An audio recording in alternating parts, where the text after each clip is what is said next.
નમસ્કાર મિત્રો, મારી આ સુપરસ્ટાર દેશપ્રેમી ચેનલમાં આપનું હાર્દિક સ્વાગત છે. મિત્રો, હારી જવું અને ડરી જવું એ બંને વસ્તુ અલગ અલગ છે.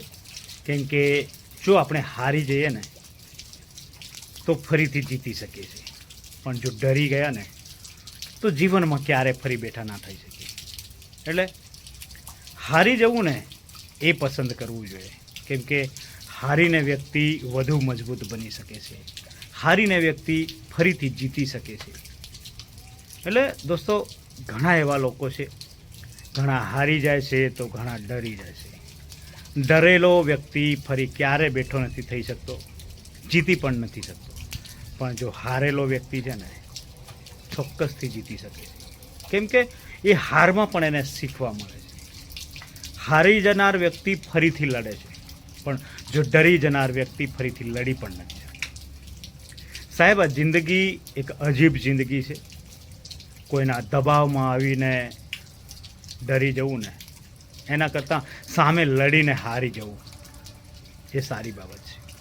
કેમ કે હારનાર વ્યક્તિ પાછો લડવાની પણ તાકાત રાખે છે, અનુભવ પણ થાય છે, ફરીથી જોશ પણ મળે છે.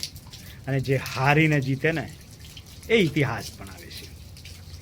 ઇતિહાસ એમનો એમ નથી બનતો સાહેબ, સફળતા એમની એમ નથી મળતી. પણ જો વ્યક્તિ કોઈનાથી ડરી જાય છે ને, એ વ્યક્તિ ક્યારેય ઇતિહાસ નથી બનાવી શકતો. કંઈક કરવાથી પણ ડરે છે ને સાહેબ, એ વ્યક્તિ પણ ક્યારેય ઇતિહાસ નથી બનાવી શકતો.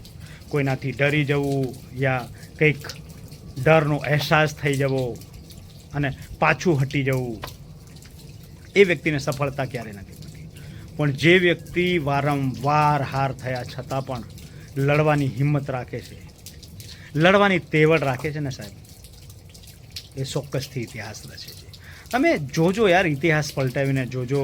વિરાટ કોહલીનું એક્ઝામ્પલ લઈ લેજો, જોઈ લેજો. કેમ કે તમે સાંભળ્યું પણ હશે, સચિન તેંડુલકરની વાત હોય, આવા ઘણા બધા જે સક્સેસ લોકો છે ને, એમની સ્ટોરી જરા સાંભળી લેજો. કેમ કે એ લોકો હારવાવાળા વ્યક્તિ નથી, એ લડવાવાળા વ્યક્તિ છે.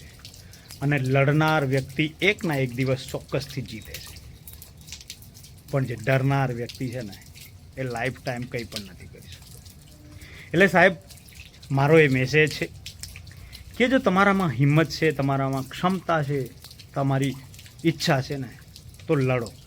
પછી સફળતા વસ્તુ એવી છે કે તમને કદાચ કોઈના નસીબમાં હોય તો જલ્દી પણ મળી જાય, પણ કદાચ ખૂબ સંઘર્ષ કરીને પણ સફળતા મળવાનું પણ લખ્યું છે. આ કુદરતનો ખેલ છે સાહેબ.